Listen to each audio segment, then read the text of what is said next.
जय दोस्तों, ये है हमारा प्यारा भारत, ये है भिखमंगा पाकिस्तान और ये है भिखमंगे पाकिस्तान का फेल्ड मार्शल आसिम मुनीर, जो गया था यूएसए डोनाल्ड ट्रंप के संग लंच करने। अब ऐसा नहीं है कि ये पहली बार हो रहा है। यूएसए के प्रेसिडेंट पाकिस्तान के आर्मी चीफ को पहले भी बुला चुके हैं। आयुब खान को बुलाया था प्रेसिडेंट कैनेडी ने, जियाउल हक को बुलाया था प्रेसिडेंट रीगन ने और परवेज मुशर्रफ को बुलाया था प्रेसिडेंट बुश ने। अब इन तीनों में कॉमन क्या है? इन तीनों को तब बुलाया गया था जब इन्होंने मिलिट्री कू करके सत्ता हासिल कर ली थी। अब यहाँ फील्ड मार्शल आसिम मुनीर भी हेड ऑफ पाकिस्तान है। सामने चाहे तुम्हें कुछ भी दिखता हो, मगर बैकग्राउंड में तो यही सच है और ये अमेरिका भी मानता है। एटलीस्ट यूएस की इस मूव से तो यही पता चलता है। वरना लंच करने के लिए अमेरिका आसिफ अली जरदारी को बुलाता, शहबाज शरीफ को बुलाता, मगर बुलाया है आसिम मुनीर को। Pakistan is a fake democracy. तो यूएसए को जब बात करनी होती है तो वो उसको बुलाता है जिसके हाथ में पावर होती है, और इस वक्त पाकिस्तान की पावर जो है आसिम मुनीर के हाथ में। अब बात करते हैं कि क्यों बुलाया है इस फील्ड मार्शल आसिम मुनीर को यूएस प्रेसिडेंट ट्रंप ने। देखो, बीच में खबर आई थी कि पाकिस्तान का नूर खान बेस यूएसए ऑपरेट करता है, और ऑपरेशन सिंदूर में भी इस बेस पर अटैक होने के बाद ही यूएसए एकदम से हरकत में आया था और डीएस्केलेट करने के लिए बोला। अभी इजराइल और ईरान के बीच चल रहा है युद्ध। सबको पता है कि अमेरिका इजराइल को इनडायरेक्टली सपोर्ट कर रहा है। अब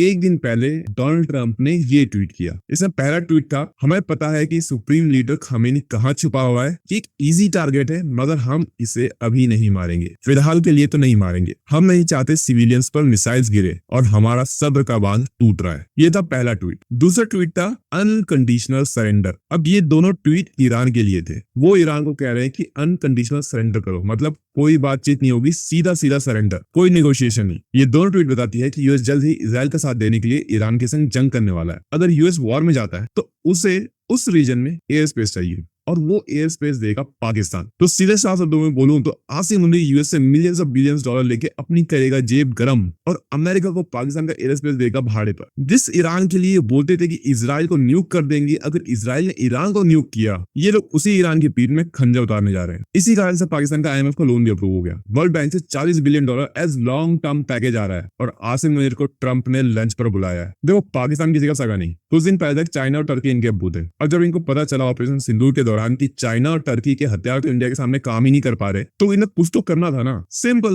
वापस से अमेरिका को अब्बू बना लो। इस देश की लीडरशिप पैसों के लिए अपना देश बेचने को तैयार है। पाकिस्तान की हालत इकोनॉमिकली इतनी खराब है कि इनकी 40% आबादी गरीबी रेखा के नीचे है, और ये वो आबादी जिसको दिन का एक टाइम का खाना भी ठीक से नसीब नहीं हो रहा। और ये मैं नहीं बोल रहा, ये वर्ल्ड बैंक की रिपोर्ट है, और ये इनके यहाँ का अखबार है जो इसको खुद कोट कर रहा है। मगर फिर भी इस साल पाकिस्तान का डिफेंस बजट 20% तक बढ़ा दिया गया है। अब देखो होगा क्या। यूएस पाकिस्तान का एयर स्पेस यूज करेगा ईरान पर बॉम्बिंग करने के लिए, और पाकिस्तान को थोड़े बहुत एडवांस हथियार मिल जाएंगे, थोड़ा पैसा भी मिलेगा, और इकोनॉमी सुधारने के लिए आईएमएफ और वर्ल्ड बैंक से तो लोन आ ही चुका है। इतिहास अपने आप को फिर से दोहराने वाला है। जो अफगानिस्तान में हुआ वो फिर से ईरान में होने वाला है, और ये सब करने में यूएस और इजराइल की हेल्प करने वाला है पाकिस्तान। आप बताना आप क्या सोचते हैं इस बारे में, और पाकिस्तान के फील्ड मार्शल आसिम मुनीर के लिए 2 कटु वचन कमेंट सेक्शन में जरूर लिखना। जय हिंद।